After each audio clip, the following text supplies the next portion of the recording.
Even Spiderman can be killed. Like, I mean, not recently, but like you can be. I'm sure if you wanted to. I'm sure Thanos could kill him if you wanted to, because that vaccine is not 100% effective. Hard Rock Lunchbox.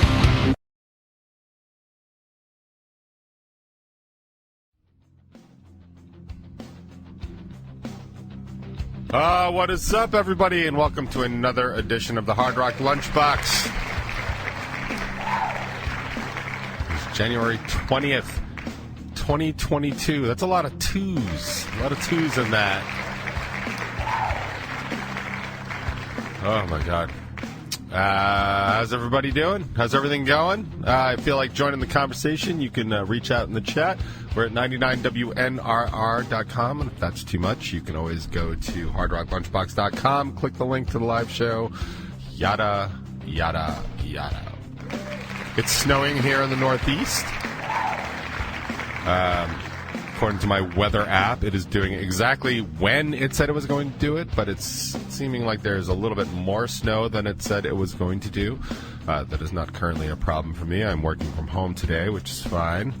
I do have rehearsal tonight. It'll actually, it'll be good. It'll be good now that officially our Revel 9 show is back on. Yay! Because, nothing boosts attendance like, indecision and, details being up in the air. But I'm supposed to be receiving tickets today. So, who knows? But yeah, January 29th, that is 2 days or a week from this coming Saturday. It will be the show. The show we booked first, post COVID. As any Revel 9 fan would remember, we canceled about 20 shows once COVID kind of hit. Thank you. We played our very last show in March of 2020, just as the word COVID was becoming familiar to everybody. We played it at Revolution. We played it for a cancer benefit. We walked in, and Pauline, the owner of the former Club Revolution, had basically soaked the place in bleach. So it smelled like we were in a YMCA locker room for swimming lessons. And I will tell you, I have never smelled a cleaner venue in my entire life, which is probably why I did not catch COVID that day. Thank you, Pauline, for that. But yeah, we had to cancel about 20 shows, including our own CD release show, which was slated for June of that year. That was when we were going to release Do No Harm. We eventually released it in December of that year because we basically gave up on waiting for the world to get better, and it would appear that we've made the right choice at this point because the world still hasn't gotten any better. It's just kind of still a mess. But, there's a bright side. Spring will be here eventually. We are already past the shortest day of the year. We are already well into winter. Yeah, man, we're a month in. We're a month into winter. It means we got 2 months to get out, and things will get better in the spring, I'm sure. But my point is that this was the first show that we booked in the COVID era, because when we booked it last June, we thought there's no possible way that COVID could still be a thing come January of 2022. Everybody was pushing their tours off. Everybody was pushing their tours from 2021 off to 2022, and now it's funny because the 2022 tours are starting to get canceled. They are not pushing them as far back. It looks like they're pushing them from January and February to April and May, so that's probably a good sign and sort of jives with what I was just saying about spring and summer being on the way. But who knows, man? Omicron is leaving the cities, or is decreasing sharply in the cities, and now it is heading to the rural area where, in my opinion, it completely belongs. So hopefully we'll take care of some of that nonsense out in the rural areas, and we'll just be on our way.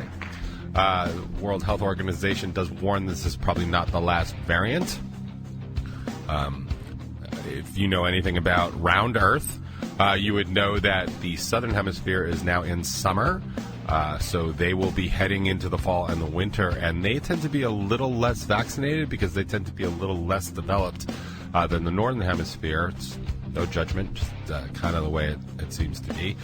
So new variants could certainly spring up there when they hit their winter, and have that waiting for us a year from now when we hit ours again. So yeah, Although Dr. Fauci did say it is likely that the pandemic of COVID will end and it will become endemic, which means it's just something that's always kind of there. And that's not really great, but it'll do. Like the flu is kind of endemic, right? And you know, with the constant fight against vaccines and masking and stuff like that, like there's no other thing you can really hope for. You know, people constantly, like, if you see stuff on social media, like, people are constantly posting about how, like, hey, man, I got vaccinated and I still got this thing. Like, obviously the vaccine doesn't work.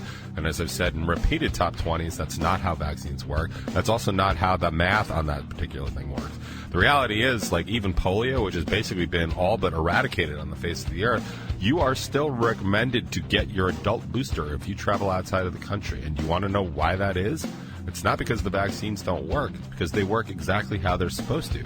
They protect enough of the population that the virus just kind of goes away.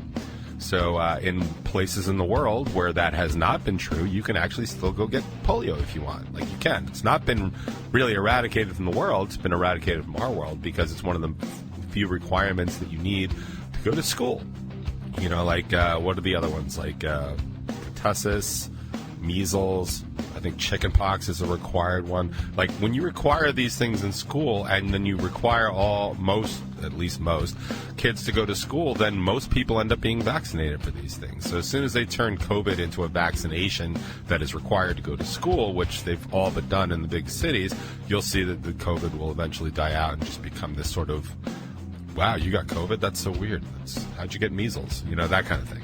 And that's fine, and that's kind of where it's going to be in a society as large as ours. But people are always talking about, like, why do I still get it? It's because most people are still infected with it. Like, can't really do anything about that. Like, there is no 100% vaccine. It doesn't work that way. In fact, what vaccines do, and you can say it with me at home if you want, what vaccines do is they arm the body with antibodies so you can better and more quickly defend against an attack. It doesn't mean you don't get it. It's not like you're wearing a giant condom over your body and tying it up at the top. It means you're better able to fight and defend and more quickly respond to these things. You still get it, but, like, your body responds to it faster. And if you don't have these antibodies, it takes a lot longer for your body to respond to it. Like, I don't understand, and I'm growing so tired of people that, like, just don't understand this sort of stuff, because it's so simple and it's so straightforward, and they've said it a million times.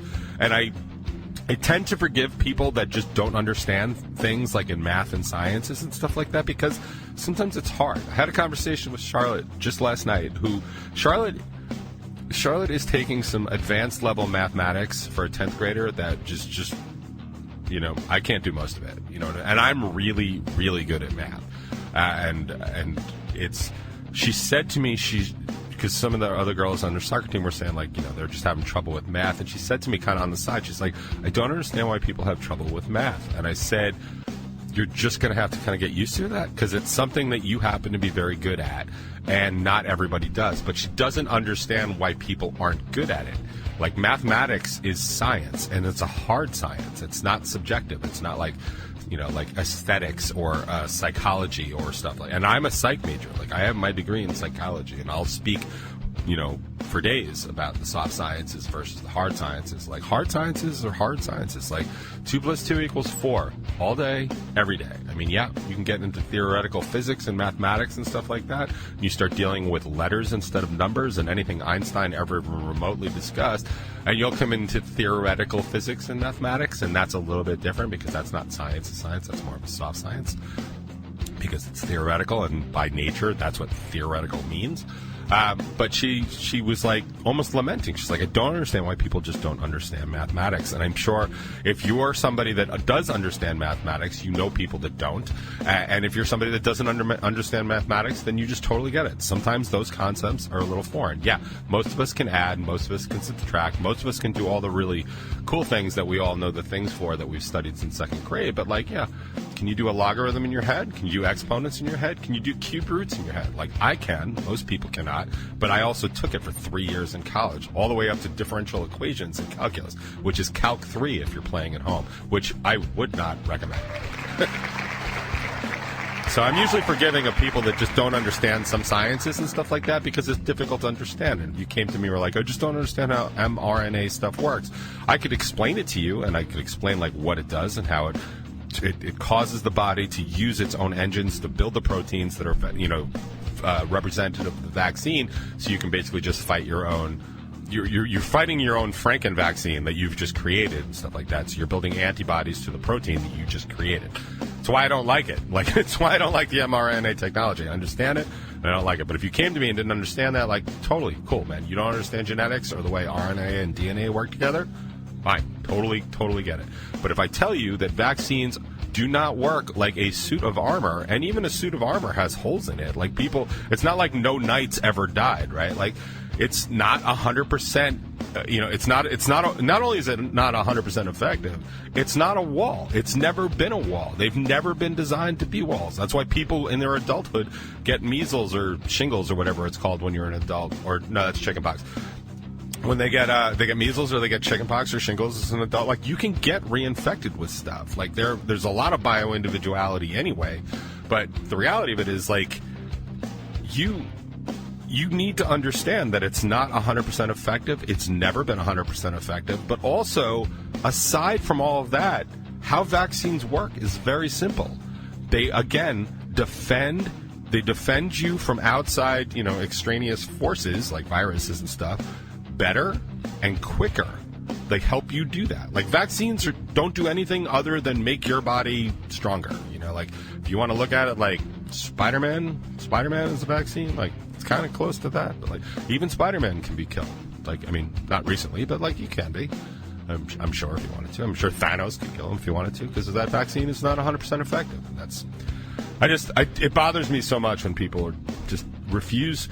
Like, it's one thing to not be intelligent, and it's another thing to be dumb, right? Like, and then stand and die on that rock of being dumb. It takes a lot out of me, and I'll get to why that's bothering me so much in a minute. But, like, let's do some light housekeeping, shall we? All right. So the new top 20 is out today, and that's the one I'm talking about. Voting rights. I strongly recommend you checking it out if you didn't hear it.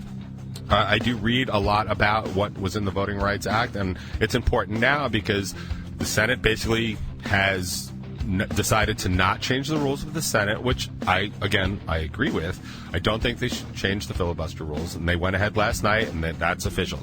They are not changing the filibuster rules, mainly thanks to Senators Joe Manchin and Kyrsten Sinema. I will point out, as a side note, there was a great article, I think in Mother Jones or Vice, about Kyrsten Sinema, about how all the big power brokers, all the big Democratic donors and power brokers and stuff are abandoning her flat out, especially somebody like Emily's List, which is a huge women's rights organization. And for them to pull out of working with Kyrsten Sinema basically all but dooms her next chance at re-election. Now, the possibility is that Sinema and Manchin may both turn into Republicans and run as Republicans or independents, and honestly, that's fine by me. If they're not going to play with the Democratic agenda, which traditionally voting rights is, then they shouldn't be Democrats, and that's fine by me. And again, like, my stance is, like, if we see another Democratic administration in my lifetime, like, I will be surprised. Like, I'm not going to be like, I'm going to eat my hat, but I probably would eat my hat. So I recommend that one. I recommend the top 20 anyway because it's getting shit reviews and stuff like that, and I don't know if it's me personally, but I'm certainly taking it personally, so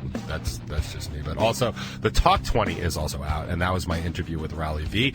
It's a great interview. The dude is hella cool. I enjoyed the interview. I actually enjoyed the interview so much that I actually enjoyed putting it all together and posting it and all that other stuff. So do check that out. Regardless, I'll be continuing the Talk 20 series. I've got a couple more people that want to be interviewed, and I've got a couple people that I want to interview from, like, all sort of walks of life. Shit has been really busy lately, so it's just taking me forever. Also on Bacon is My Podcast, also on Strangerhood TV, of course. Their full interview with Raleigh V was released on Monday. And also they're doing an incredibly adorable episode with Gavin and Lacey, who are two of my 4 favorite Waymans. Actually, that's not true. I adore Mike's mom and dad, too. And his sister. Like, his sister's very nice. But his mom and dad are just so adorable. So I can't even say 2 of my 4 favorite Waymans. But 2 of my 7 favorite Waymans. They're just 2 of my favorite Waymans. Let's just go with that. And I'm not biased because they introduced me for my, what I consider to be, stellar acceptance speech on the Bimpy Awards, although that did not hurt their stock at all. They just happen to be adorable, and they're at at that adorable age, so, you know, I'm a sucker. I'm a parent. It's just what's up. So I recommend watching that. I actually haven't. I started watching it yesterday, and I just got to finish it because I think those kids are awesome. And honestly, Mike's not getting any younger, and so you're probably looking at the future of Bacon Is My Podcast right there. So you might as well get in on that ground floor. Also, coming up in slightly hard to believe news, the compilation that we were working on, the Heroes That Made Us compilation, sponsored by the After Hours Review, is finally coming out. It was supposed to come out in June of last year, and now it looks like it's finally coming out on January 28th, which reminds me, I have to message Daniel, make sure he's got the ISRC code right and all that other stuff. Oh, Jesus Christ. I've got to write that down. Excuse me, I have to take care of some business. ISRC code for Daniel. See? Taking notes. That's how it works on a live show. You think information stops just because we're a live show? Not on this show, but also on this show. Anyway, so we got that, and so yeah, that's coming up. Yep, super advanced lateness, but still January 28th. There's about 12 things on that. I meant to print out the track list, but I didn't. I know that we are on it. Fame, New York is on it. Fame, his handle is New York. Ugiwawa is on it. Dino Skate Park is also on it. They lead off with Every Time I Die, which is ironic since Every Time I Die just broke up. I don't know if they broke up because Dino Skate Park covered their song, but it'd certainly be a good enough reason for me to break up. And I kid the Dinos over in the skate park. I kid. But I'll have more information on that. Maybe I'll even have some advanced play for it for the show tomorrow. Next week when we do the Hard Rock Lunchbox, but who knows? We'll see. And then upcoming show news, of course, Rebel 9 all-new episode and Mickey Licks will be Saturday, January 29th at Barnum Ballroom. Tickets will be on. I will have the tickets. I'm supposed to have them today or tomorrow, and you can get them from me directly, and I'll mail them to you as late as Monday or Tuesday of next week, just in order to get them to you. They'll be $12 from the band direct. They'll be 15 day of the show. You can get them from Eventbrite as well. But there you got all kinds of fees and stuff like that. And then, of course, there is a show coming up in March and another show coming up in April. Well, I'll keep you posted on those after we get through the Barnum show, because that's just the way I'm going to play this. And the one thing I wanted to talk to you about, now that we're, 17 minutes into the top 20, is I'd like to talk a little bit about social media, because one of the things that people constantly bitch about on the right is about censorship and about how they're being unfairly censored, and their grand poobah, Mr. former President Trump, was kicked off all these platforms. The reason they were kicked off these platforms is because they were violating community policy or their community standards. And the problem with that, in the increased violation of those community standards, is that the brush is getting wider and wider and wider, and it's starting to sweep things that really aren't violations of community standards at all. I mean, you want to talk about policing free speech? I mean, social media has been doing that for the past year solidly on both sides. And the reason I bring it up is because I am currently the proud owner of, again, another restricted account on Facebook. Yeah, thank you very much. In fact, they're punishing me in a brand new way to me, which is fun. I got punished once before on April 9th, and the reason I got in trouble, is actually my post was a response to Brian Mattis, and basically what I said is, but when half the country sees migrants as somehow less human than your average fat, worthless American, you will have a problem. That got me kicked off of Facebook for 24 hours because I referred to some Americans as fat and worthless. I want to tell you right here on 99WNRR.com and the Hard Rock Lunchbox, if you don't think there are some fat, worthless Americans, you're not living in America, or you're blind. But more recently and more importantly, I got a much harsher. I could not post for 24 hours. And then I could not take part in groups for 3 days. Not that I care, because I don't do any group work. Clearly, otherwise I'd be promoting a lot more. But here's the thing that really got me. My posts are now being tempered in your newsfeed.